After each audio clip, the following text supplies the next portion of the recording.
at this point in the market cycle for, commercial real estate, things are hot and it's competitive.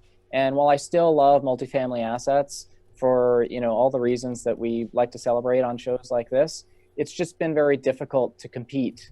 I live in New York, but I invest in the Southeast and the Southwest. And that physical separation, especially in the large Class C, Class B multifamily, can be problematic. I can't jump on a plane immediately and be there for a property tour in the afternoon.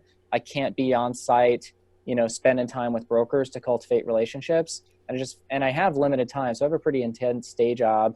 And so sort of looking at things, where's the best use of my time? And when I have time to put forth to something, where do I think I can be most competitive and really make a difference?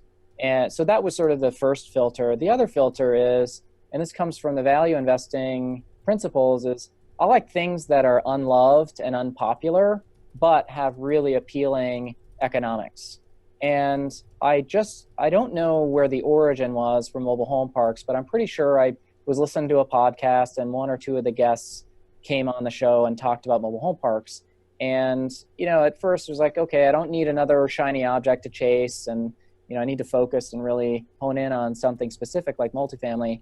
But for whatever reason, I may have gotten frustrated or said, hey, this isn't really working out in the multifamily space. Can't be far away and compete. So for whatever reason, I latched onto it, did some reading.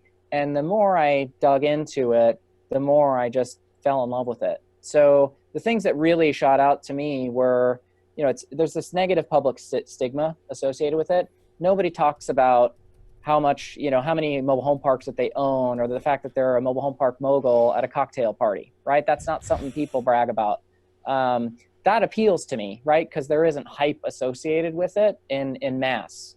And, it's an inefficient market. So it's about 30, 40 years behind in some cases, most of the markets. There's a few pockets of sophistication in California, Arizona, and Florida, but on balance, it's a very immature industry in the sense that you don't have the liquidity like you do in multifamily. Financing is a little bit more difficult. Just the ability to view deals and the deal flow. There are just some barriers there that the industry hasn't adopted in a way that single family, multifamily, and other commercial assets have. So again, that makes deals or mispriced opportunities much more abundant. So that was also a thing that I liked. Mobile home parks are supply constrained. So you don't have to face the massive overbuild cycles that you do in some of the other commercial assets, because most municipalities across the country don't want mobile home parks built in their communities. So, from the 40s up until now, or until, 20, 30 years ago, there was a build out of mobile home parks. But really in, the past 20, 30 years, municipalities aren't allowing new ones to be built. So that's kind of nice too, when you have a supply constraint and you don't have to worry about some vacant piece of land across from your park being spun up into a new park. And, sooner than later, you've got a competitor right across the street from you. So the supply constraint. And then the third piece is mobile homes are typically, in the model that we pursue, are owned by the residents. So you've got an alignment of interest between the park owner who owns the land and the residents in the community. And that's something that I really like, having been had experience in the multifamily space. Because in multifamily, you're always dealing with residents.